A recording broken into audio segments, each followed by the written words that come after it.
जय श्री कृष्ण.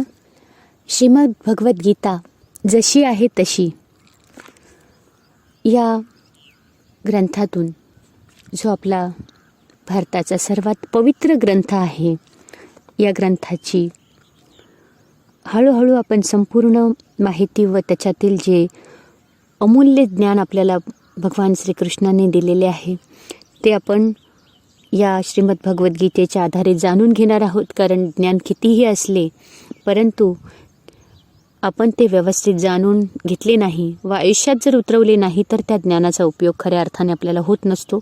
म्हणून श्रीमद भगवद्गीतेमध्ये जे अध्याय आहेत, कोणत्या अध्यायात किती श्लोक आहेत व कोणत्या अध्यायामध्ये काय दिलेलं आहे ते मी तुम्हाला सांगणार आहे.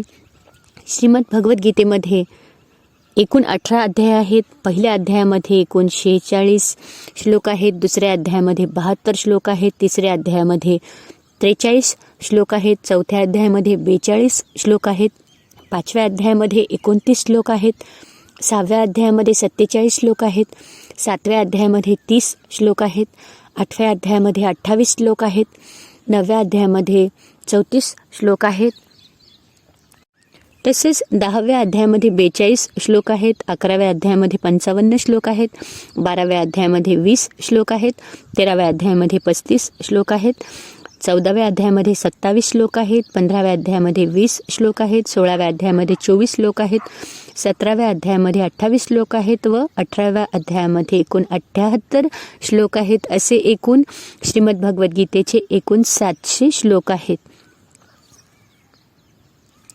त्यामध्ये पहिला जो अध्याय आहे त्यामध्ये अर्जुन विषाद योग दिलेला आहे. त्यामध्ये कुरुक्षेत्रातील युद्धस्थळावरती सैन्याचे निरीक्षण, ज्यावेळी दोन्ही पक्ष युद्धाच्या पावित्र्यात उभे राहतात त्यावेळी महारथी अर्जुनाला दोन्ही पक्षातले नातेवाईक, गुरु व मित्र युद्धाला आणि जीव द्यायला तयार असल्याचे दिसते. शोकाकुल, मोहग्रस्त झाल्याने अर्जुनाची शक्ती खचून जाते, मन गोंधळून जाते आणि तो युद्ध करण्याचा निश्चय सोडून देतो.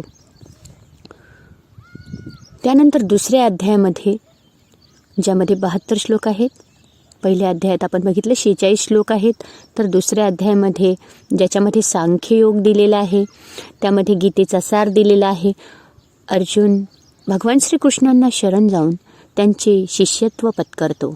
नश्वर भौतिक शरीर आणि नित्य आत्मा यांच्यातील मूलभूत अंतर स्पष्ट करून श्रीकृष्ण आपल्या उपनिषदाला सुरुवात करतात व देहांतराची म्हणजे पुनर्जन्म प्रक्रिया, परमेश्वराची अहेतुकी सेवा आणि साक्षात्कारी पुरुषाची लक्षणे यांच्याविषयी भगवान श्रीकृष्ण उपदेश करतात. त्यानंतर तिसऱ्या अध्यायामध्ये 43 श्लोक आहेत, जो कर्मयोग नावाने ओळखला जातो. या भौतिक जगामध्ये प्रत्येकाला कोणते ना कोणते तरी कर्म करायलाच हवे, परंतु आपण केलेले कर्म आपल्याला या संसारात बांधून ठेवू शकते अथवा मुक्त करू शकते. निष्काम भावनेने परमेश्वराच्या आनंदाप्रित्यर्थ कर्म केल्याने मनुष्य कर्माच्या फेऱ्यातून म्हणजे क्रिया आणि प्रतिक्रिया यातून तो मुक्त होऊ शकतो व आत्मा आणि परमात्मा यांबद्दल दिव्य ज्ञान प्राप्त करू शकतो. चौथ्या अध्यायामध्ये ज्ञान कर्म संन्यास योग दिलेला आहे, ज्यामध्ये दिव्य ज्ञानाबद्दल सांगितलेलं आहे. या चौथ्या अध्यायामध्ये एकूण 42 श्लोक आहेत. दिव्य ज्ञान म्हणजे काय, की म्हणजे आत्मा, परमेश्वर आणि त्यांच्या परस्पर संबंधांविषयीचे ज्ञान हे शुद्ध करणारे व मुक्ती देणारे असते. हे ज्ञान निष्काम भक्ती किंवा कर्मयोगाचे फळ असते. भगवान श्रीकृष्ण गीतेचा प्राचीन इतिहास, भौतिक जगातील त्यांच्या वारंवार होणाऱ्या अवतरणाचे महत्त्व आणि गुरुला म्हणजे आत्मसाक्षात्कारी शिक्षक जे गुरु आहेत शरण जाण्याची आवश्यकता याविषयी त्यांनी उपदेश केलेला आहे. त्यानंतर 5व्या अध्यायामध्ये जो कर्मसन्यास योग आहे त्यामध्ये कृष्ण भावना भावित कर्म सांगितलेले आहे. यामध्ये एकूण 29 श्लोक आहेत. बुद्धिमान मनुष्य दिव्य ज्ञानरूपी अग्नीमध्ये शुद्ध होऊन वरकरणी सर्व प्रकारची कर्मे करीत असतो, परंतु आतून मात्र कर्माच्या फळांचा त्याग करून शांती, विरक्ती, सहिष्णुता, आध्यात्मिक दृष्टी आणि आनंद प्राप्त करतो. त्यानंतर 6व्या अध्यायामध्ये आपल्याला ज्ञानयोग दिलेला आहे. त्यामध्ये श्लोक आहेत एकूण 47. त्यात अष्टांग योग प्रक्रिया सांगितलेली आहे. एक यंत्रवत चालणारी ध्यान क्रिया आहे. मन आणि इंद्रिये नियंत्रित करून परमात्म्यावर परमेश्वराचे आपल्या हृदयात स्थित असलेले रूप ध्यान केंद्रित करते. या प्रक्रियेचा कळस म्हणजे समाधी किंवा परमेश्वराचा पूर्ण साक्षात्कार. त्यानंतर 6व्या अध्यायामध्ये ज्ञानविज्ञान योग दिलेला आहे, जिथे भगवत ज्ञानाबद्दल सांगितलेले आहे. यामध्ये एकूण 30 श्लोक आहेत. भगवान श्रीकृष्ण परमसत्य आहेत. जे काही भौतिक आध्यात्मिक आहे त्या सर्व गोष्टींचे आदी कारण व पोषण करते आहेत. महात्मागण भक्तिपूर्वक त्यांना शरण जातात, परंतु पापी लोक इतर गोष्टींच्या पूजेमध्ये मनाला गुंतवीत राहतात. त्यानंतर 8व्या अध्यायामध्ये अक्षर ब्रह्मयोग म्हणजे भगवत प्राप्तीबद्दल सांगितलेलं आहे. त्यामध्ये एकूण 28 श्लोक आहेत. भगवान श्रीकृष्णांचे आयुष्यभर भक्तिपूर्वक स्मरण केल्याने व विशेष करून मृत्यूसमयी स्मरण केल्याने मनुष्याला त्याचे परमधाम प्राप्त करता येते, जे भौतिक जगाच्या पलीकडे आहे.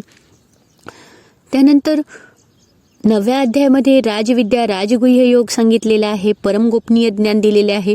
त्यामध्ये एकूण 34 श्लोक आहेत. भगवान श्रीकृष्ण परमेश्वर आहेत व परम आराध्य आहेत. भक्तीच्या माध्यमाद्वारे जीवात्म्याच्या त्यांच्याबरोबर शाश्वत संबंध असतो. शुद्ध भक्ती पुन्हा जागृत केल्याने मनुष्य श्रीकृष्णांचे वैकुंठ लोकातील परमधाम परत प्राप्त करू शकतो. त्यानंतर 10व्या अध्यायामध्ये विभूती योग सांगितलेला आहे. त्यामध्ये भगवंतांचे ऐश्वर्याबद्दल सांगितलेलं आहे. एकूण त्यामध्ये 42 श्लोक आहेत. भौतिक किंवा आध्यात्मिक जगतामध्ये बळ, सौंदर्य, वैभव किंवा उदात्तपणाचे प्रदर्शन करणाऱ्या सर्व घटना म्हणजे श्रीकृष्णांच्या दैवी शक्ती व ऐश्वर्याचे एक आंशिक प्रकटीकरण होय. सर्व कारणांचे आदी कारण व सर्व वस्तूंचे सार असलेले भगवान श्रीकृष्ण हेच सर्वांचे परम आराध्य दैवत आहेत. त्यानंतर 11व्या अध्यायामध्ये एकूण 55 श्लोक आहेत. त्यामध्ये विश्वरूप दर्शन योग म्हणजे विश्वरूपाबद्दल सांगितलेले आहे. भगवान श्रीकृष्ण अर्जुनाला दिव्य दृष्टी प्रदान करतात व विराट रूप दाखवितात.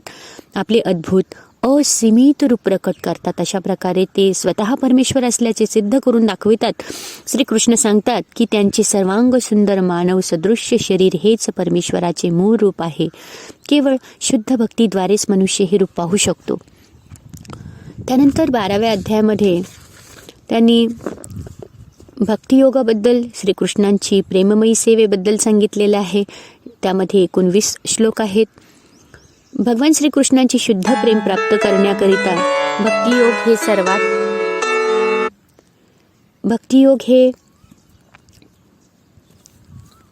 सर्वात महत्त्वाचं आहे. सुलभ व श्रेष्ठ साधन आहे. या परम पथाचे अनुसरण करणाऱ्यांमध्ये दिव्य गुण उत्पन्न होतात. त्यानंतर 13व्या अध्यायामध्ये क्षेत्रज्ञ विभाग योग, प्रकृती, पुरुष आणि चेतना याबद्दल सांगितलेले आहे. त्यामध्ये एकूण 35 श्लोक आहेत. ज्या मनुष्याला शरीर, आत्मा आणि या दोहोंच्या पलीकडे स्थित असलेला परमात्मा यांच्यातील फरक समजतो, तो या भौतिक जगातून मुक्त होऊ शकतो.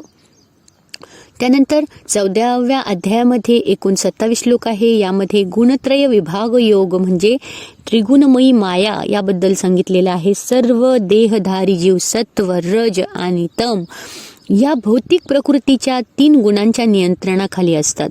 हे गुण म्हणजे काय, ते आपल्यावर कसा काय अंमल करतात, त्यांच्या पलीकडे जाऊन आपण मुक्त कसे होऊ शकतो आणि ज्याने अशी मुक्तावस्था प्राप्त केली आहे त्याची लक्षणे कोणती याविषयी भगवान श्रीकृष्ण उपदेश करतात.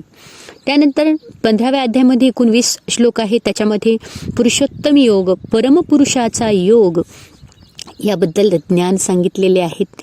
स्वतःला भौतिक जगताच्या पाशातून मुक्त करणे व श्रीकृष्ण हेच पूर्ण पुरुषोत्तम भगवान आहेत हे समजणे हे वैदिक ज्ञानाचे परम उद्दिष्ट आहे. ज्याला श्रीकृष्णांचे परमस्वरूप समजते तो त्यांना शरण जातो व त्यांची भक्ती करू लागतो. 16व्या अध्यायामध्ये एकूण 24 श्लोक आहेत. दैवासुर संपद विभाग योग यामध्ये दैवी आणि आसुरी स्वभावाबद्दल सांगितलेले आहे. शास्त्रांचे नियम झुगारून लहरीप्रमाणे जीवन जगणारे व आसुरी गुण असणाऱ्या व्यक्ती नीच योनीमध्ये जन्म घेतात व संसारामध्ये अधिकाधिक बांधल्या जातात. परंतु जे दिव्य गुण संपन्न असतात, जीवनात विधी नियमांचे नीट पालन करतात व शास्त्रांच्या आदेशानुसार वागतात, ते क्रमशः आध्यात्मिक पूर्णता प्राप्त करतात. नंतर 17व्या अध्यायामध्ये एकूण 28 श्लोक आहेत. त्यामध्ये श्रद्धात्रय विभाग योग, श्रद्धेचे 3 प्रकार सांगितलेले आहेत. भौतिक प्रकृतीच्या 3 गुणांनुसार व त्यांच्यातून उत्पन्न होणाऱ्या 3 प्रकारच्या श्रद्धा असतात. रजोगुणी, व तमोगुणी श्रद्धा बाळगणाऱ्या व्यक्ती जे काही कार्य करतात त्यांच्यामुळे त्यांना क्षणभंगूर भौतिक फळाची प्राप्ती होते, तर याउलट सत्वगुणी व शास्त्रांच्या आदेशाप्रमाणे केलेली कर्मे हृदयाचे शुद्धीकरण करतात व श्रीकृष्णांच्या ठायी शुद्ध श्रद्धा व भक्ती जागृत करतात.